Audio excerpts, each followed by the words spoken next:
welcome back to Keep Morning with the Senior Center. I'm Amy Beck. I'm the Director of Senior Services and Director at the Senior Center. And with me, I have Ashley Shaheen, who's the Assistant Director. Good morning, Ashley. Hello, how are you? I'm fine. I hope you're doing well. Normally we'd like to be together doing this show, but as you've seen in the past, if you've logged in to see the show, we are still remote, and that's what's happening with the Senior Center. But I wanted to let you know this is a live show. If you have questions, we'd love to hear from you. You can give us a call at 508-435-7887. And that's questions, or if you just want to say hi to people.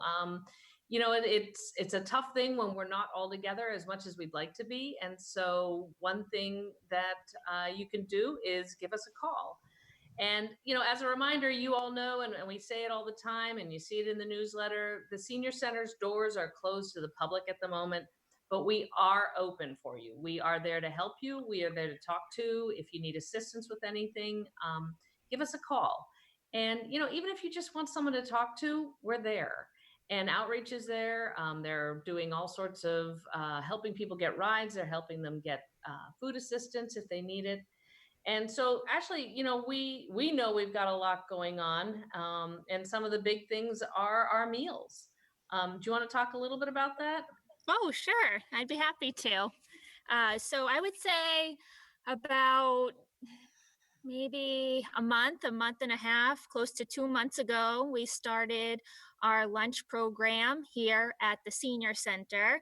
So even though some staff are working remotely, other staff are rotating and coming into the Senior Center, mainly the kitchen staff that have been busy preparing the meals, and our team here has been distributing the meals. Some people come and pick them up. Others are delivered meals as well. So we have George and Louie, our bus drivers, who are assisting with that, which is a huge help. And we are running the lunch program Tuesday through Friday, so 4 days a week. And if you would like a home-cooked meal, the meals are incredible, as you probably remember from dining here at the Senior Center a few months ago, and they're just as delicious picking up and being delivered as they are here. And I am actually here at the Senior Center, so I can show you the work that is being done behind the scenes and give you a little virtual tour. Hopefully I don't lose any bandwidth. Well, and what I should say is, if you do want to get involved in the meal program, a lot of people are. We have about 40 meals that we are able to deliver, and we run between 30 and 40 meals every day. But give us a call. And again, that number would be 508-497-9730. So remember to give us a call if you are interested in this. But Ashley, what do you have with us? All right, we have Zara. Hello. And she is working on the lunch. What are we serving today, Zara? Oh, that is one of my favorite meals at the Senior Center. And Marlene too. And Marlene as well. So how's it been going for you? Good. Good. I'm glad I can do some things. And yeah, it's working out pretty good. Well, thank you. I know everyone appreciates the meals and all your work. So Zara has the tunes pumping up in the kitchen, getting her cooking on. So thanks to her for that. And So what's here, today again? Boom Boom Shrimp. Oh, that's right. A favorite for sure. And I'm making my way now at the front desk, and I see a familiar face. Hi, Lisa. How are you? I'm good. Hi, everyone. How's things going? Oh, pretty good. Pretty good. Phones are ringing. Yeah. People are reaching out. People are reaching out. Excellent. Reach out more. We're here for you. Yes, we'd love to hear from you. Lisa also has a coffee hour on Wednesday morning. So if you want to pop on to that and say hi to everyone, we'd love to have you phone in to see you. We miss you all. Absolutely. I miss everyone. And hopefully be doing some socially distanced walks in August. Excellent. So if anybody's interested, You can Yeah, give us we'll a see you call. there. Yeah. Great. Thanks, Lisa. You're welcome. So Lisa just gave a little teaser of what's to come in the August Hilltopper. Yeah, so we're bringing back walks. Again, it is a limited group, so you do have to sign up.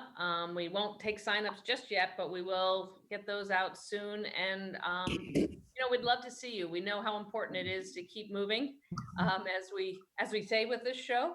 And I know it was great to see Lisa. I know she loves seeing everybody, and I know she's looking forward to seeing everybody again. And if you do want to talk, she is there. So again, give us a call and we'll be able to help you with that. So, I think, talking about movement and keeping moving, we've talked a lot about mental health. And I think, we forget as we're sitting inside how important it is still to move and to keep active, whether it's just mentally, but physically as well. And, so today we have a special guest, which is Dawn Alcott Miller, who's the Director of Youth and Family Services with us today. And she's here to share a little bit about how we can work to keep active, to keep our mental health strong. So Dawn, welcome. Oh, thank you. Thank you for having me today. It's a pleasure. I love the senior center, and I loved that little tour. It just warms my heart to see that. So that in itself can be a brightening moment for somebody to see something familiar and a place where there's such love. So yeah, Amy, I know we've been talking a lot about communicating to residents that even though we're in these very different times, we can still have a very purposeful life, and purpose brings joy.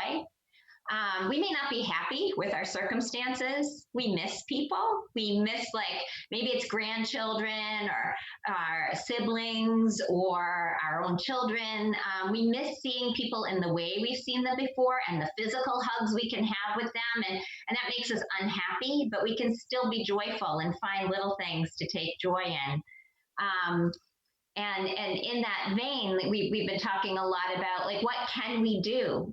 And one of the tenets of mental health, particularly around when we've been traumatized, and let's face it, COVID is traumatic for all of us. And it's even the first time that helpers, like senior center staff and social workers, we're all going through this collective experience together. And so what do we focus on? We focus on what we can control.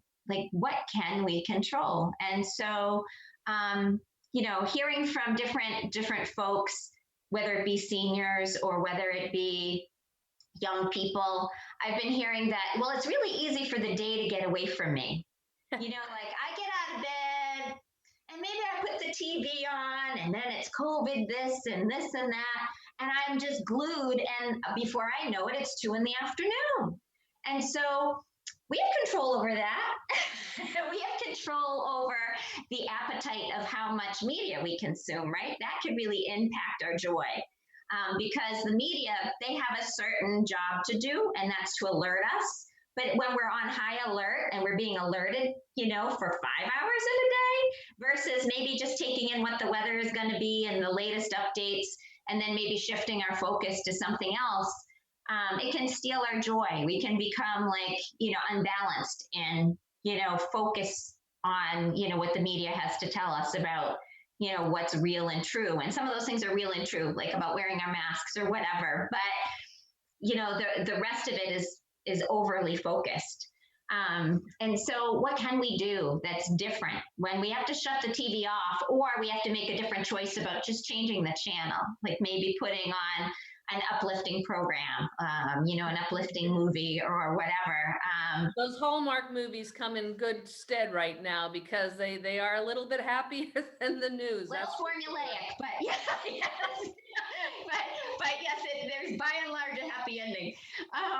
So, but we also look at, okay, so those are sedentary things still. So even finding maybe I don't know how many folks have access to maybe an exercise channel, or even, pulling up a YouTube video. You can put right in your Google search bar, YouTube exercise videos for seniors. And you might get you can put gentle stretching. And you could just get a gentle stretching video on, and I'm sure the senior center like has guides to how you find those things.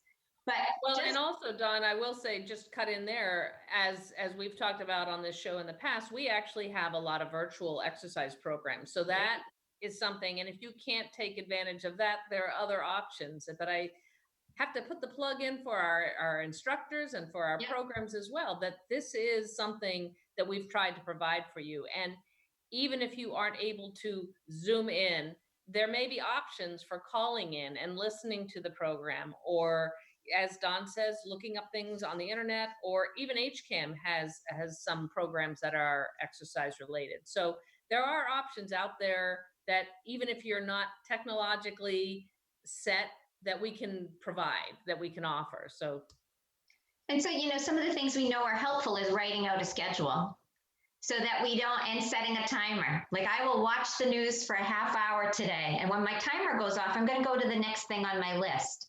And, like, I know that some seniors, they have it in their daily routine to pray or to have some sort of spiritual exercise in their day. And so maybe, you, as part of that, you reach out to someone like, you're on my prayer list for today, and I want to know what's on your heart and mind, and then that person can share, and you've done something really special for them. You've had a life of purpose in that moment to like lift somebody else and let them know they're being thought about, but you've also helped yourself because now you have that task to complete. And so, like, it's a give and take that we can still reach out to one another by phone. Prayer is not somebody's thing. It might be something else, but just to say, hey, I'm thinking about you and how are you doing? And, do you remember when such and such, or I had the funniest thing happen to me yesterday, and to share something enjoyable with them. And we have to be intentional sometimes. Sometimes it has to be on our list because just like the people that I've been talking with tell me, well, the day disappears, and by 1 o'clock, I'm still sitting in the same spot. So they're making that schedule. I've heard of families, getting their seniors in some online games, like word games that are simple games to play via Zoom. So suggesting that to like your children, hey, how about you help me, figure this Zoom thing out, or, do this video call and we play a word game, and little things like that can bolster someone's spirits. I have a dear friend, she's 82, and she has family in New Zealand, and she has family all over, and they schedule their Zooms. So like I try to reach her and she's like, well, I am free between this time and this time because I have family game night scheduled and I have this scheduled and that scheduled. She's busier now on COVID than ever before. But one of the things she used to do was swim at the Y quite a bit. And that was curtailed for a long time. So she had to think about going for walks and how she was going to walk because her balance is different than it has been previously in her life. And so, some folks might want to invest in a PERS, a personal emergency response system, like they call it Lifeline. That's the easy name for it. That has a certain distance from the home, or just remembering to take a cell phone if a person has one with them on the walk, or letting like a neighbor know, hey, I plan to walk between 12 and 12:30 today, and I know you're home too. I'm going to call you when I get back, just so you know everything's okay. And it doesn't have to be a far walk. My dad, when he lived with me, he had experienced a fall, so he was not too keen. He used to take off and we couldn't find him. He'd go on long, long walks, but then when he fell, he wasn't feeling as secure. So he walked the driveway and he figured out how many paces the driveway was and how many paces took a mile. And so he would walk and count those paces. And he said, I don't care if the neighbors think I'm crazy. I'm getting my exercise in. And so there are different ways to get up and get moving also that are really beneficial to sleep, to our mood, to our ability to process information. Because what concerns me during these times when we just sit or we just get lost in our thoughts is that the brain suffers right along with the rest of our body. We lose the capacities we've had before. And so we don't want to do that. Like we've got these amazing, miraculous bodies that we can keep moving and keep our brains moving as well. So, like setting limits on the negative media, definitely, but also like introducing things. This same friend who's 82, she has baked things that her family loves, and she knows she's not been out of the house, she's not been exposed to anything, and then they know what risks they're willing to take too. So she might bake for her grandchildren, drive it on up, and then leave it on their doorstep with a note. And, like they'll open it in a couple of days just in case there's anything, dubious about the baked goods. and then they enjoy her baked goods. So they found ways, creative ways as a family to connect and to do those things. Well, I think that's interesting, Don. I think, that whole thought of creativity and coming up with new ways and new activities, and just, instead of stagnating in front of the TV, which there's nothing wrong with the TV. Hey, we're on a show right now that we're hoping you're watching. But, beyond that, we have to be creative. And I think, that's forced us as a senior center to be creative in programs that we provide for people. But also, ourselves, we can make something, or we can be just keep moving and doing, and keeping ourselves mentally and physically active is such an important part of keeping our mental health strong and positive, and keeping that sense of purpose, like you said, so that we aren't whiling away our hours doing nothing, and then we find out, I can't sleep tonight because I did nothing but sit in my chair all day. And there are days we all need to sit, as you well know, but we don't want that to be the only thing. We want to have a purpose and to keep going and moving, and being in touch with our friends is so important. Resting is good, but and there's nothing wrong with that, or nobody has to feel guilty for that. But also, having a structure to the day, and just limiting caffeine and alcohol. That messes with sleep. It messes with our state of arousal. We could feel like really hyper aroused if we've had too much caffeine, which then leads to anxiety. Some folks have had their first panic attacks because they've been drinking coffee all day long. Working from home is a whole different vibe. So you're drinking more coffee to stay alert and to stay, and then they've had their first panic attack, or they've had like palpitations, or they felt sick in some way. And so just examining our relationship to caffeine and alcohol can be helpful, and give us the quality of sleep when we make those reductions, or we keep things the way they were before, and still maybe enjoy those things, but in moderation. And there's all different kinds of things that we can do to keep our mental health sound. The reaching out part and hearing other people's voices. I'm so thrilled, with what you're doing at the Senior Center, Ashley and Amy. I feel like the socially distanced walking, how nice that will be to be able to be, with someone again, even wearing your mask and walking at a distance, just making those connections, and to have the meals, all of those things contribute to a positive mental health. Like somebody who is older told me, I don't remember to eat because, it's kind of boring to prepare a meal for myself. I used to have my friend over and we'd play canasta and, have a meal together. And now I can't do that. But, since they've been receiving a meal, it marks the day. Like my meal is coming, or I have to go pick up my meal, and, I'm going to eat that meal. And so finding different ways to do that. And I just invited that person, call the friend you normally play with on a certain day, and, chat through something else, maybe current events, things that are going on in the world. The same friend that I've referenced a lot that's 82, she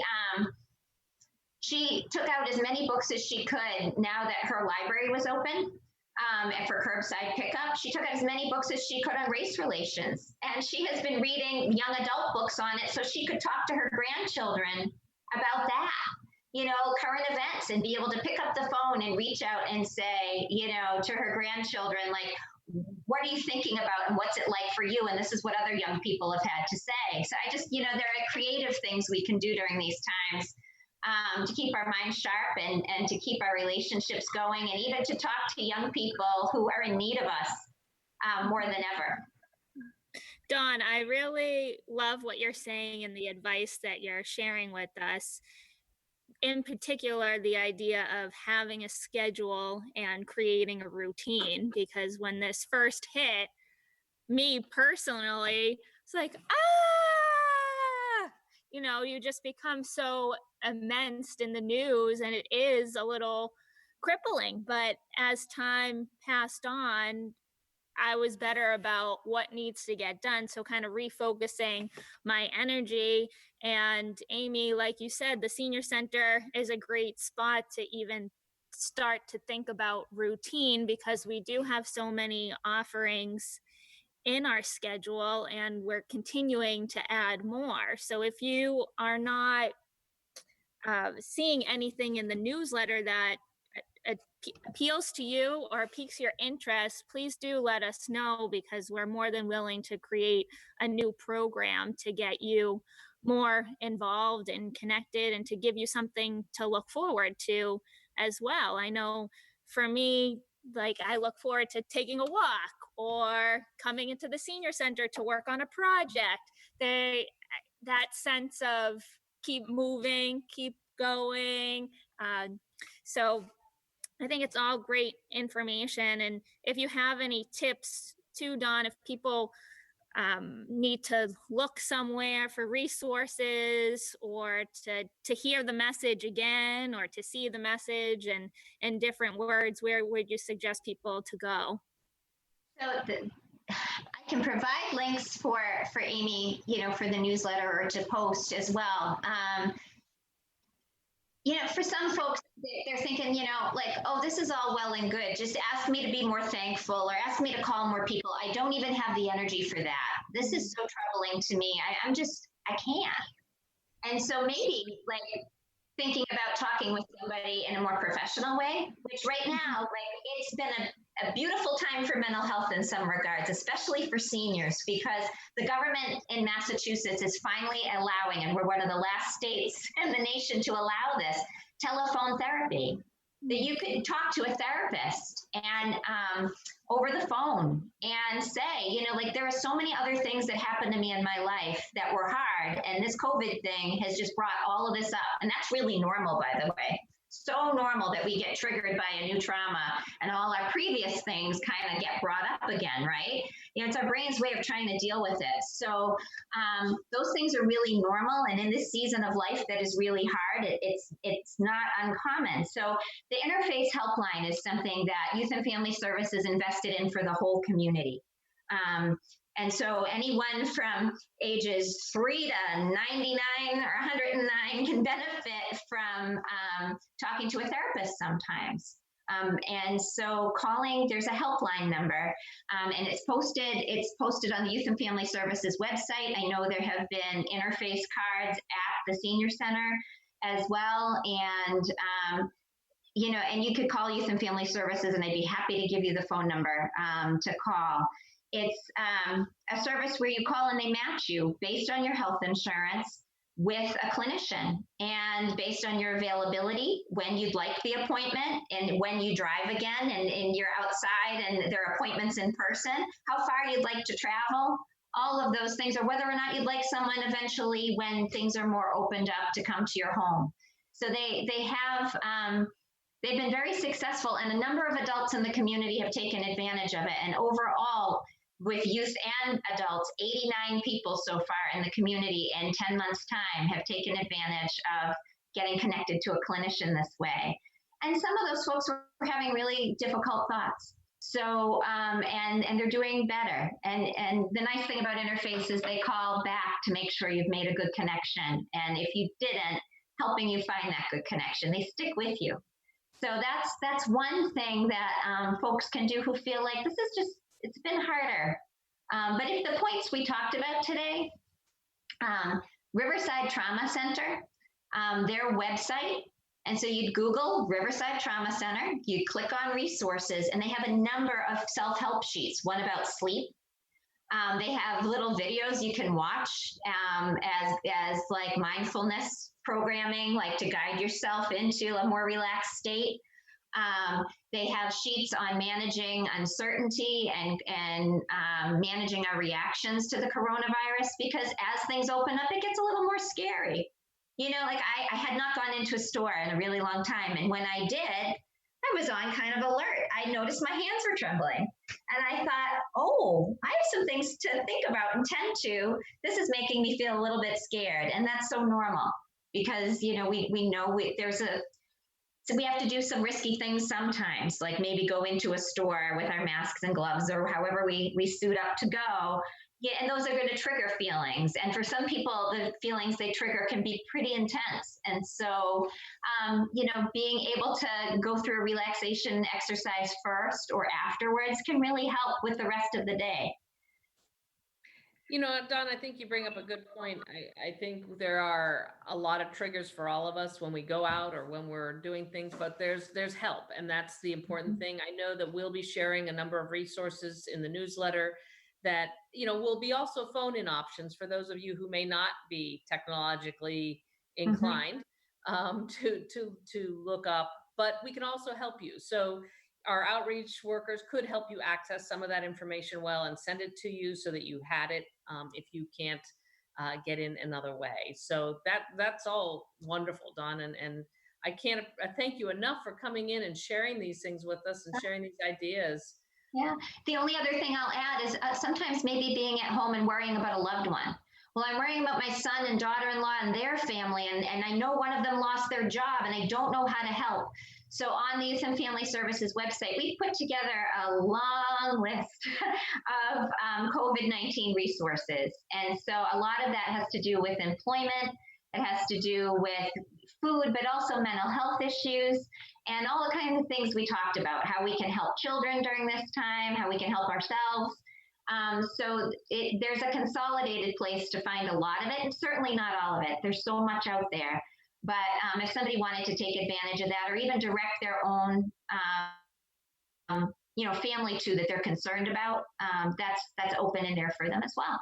And then again, pick up the phone and call Youth and Family Services. We'll help you. You're part of a family. You belong to us too. So. Yeah. Well, thank you, Dawn. I appreciate that. And thanks for coming on and sharing that information. Thank you for having me. Bye, Dawn. Thank you. And something to remember, Ashley and I've talked about this, and everyone at the senior center, you got to see Zara and Lisa today, but I know that Judy and Sue and Marlene and Kim and the drivers miss everybody. And we can't wait to see everybody, but keep our eyes open because they're around town and they are able to help also if you give us a call. And that's the important thing. I mean, the senior center is there. We're offering options, and if those options don't work for you, let us know, and we'll try to come up with other ones. I think is the biggest thing. But I have to, as Ashley and I have talked about the virtual programs, you ought to all know that almost everyone on staff has been involved with those programs. They're either help leading the programs, they're there to welcome you into the rooms for the Zoom meetings. And I can't thank the staff enough because they are incredible. They have jumped through hoops and changed how they've done things. And I think, talk about creative, as Dawn said, we all need to be more creative in our own lives, but the staff has really done that as well. They've really been willing to try new things, push themselves out of their comfort zones. And because of that, we have so much coming up. So Ashley, again, I think, did you have any final things that you want to say to everybody, or as Sure. far as, what's coming up? I think we have something special. Or actually, I guess we're low on time. I'm sorry. So. I just wanted to make one comment in terms of what Dawn was talking about. She was saying we can only control what we can control. So really trying to find comfort in that we're all going through this together. And like we've said a number of times on the show, the senior center is here for you. So if you need anything, it could just be a phone call just to hear from one of our staff members. We'd love to hear from you. And we do have some special programming coming up. Actually, I think we don't have time for all that. I think we're actually on the time frame. So check your newsletter, see what's coming up. And the biggest thing, yep, there we go today, is to stay safe through all of this and keep moving. So mentally, physically, keep involved.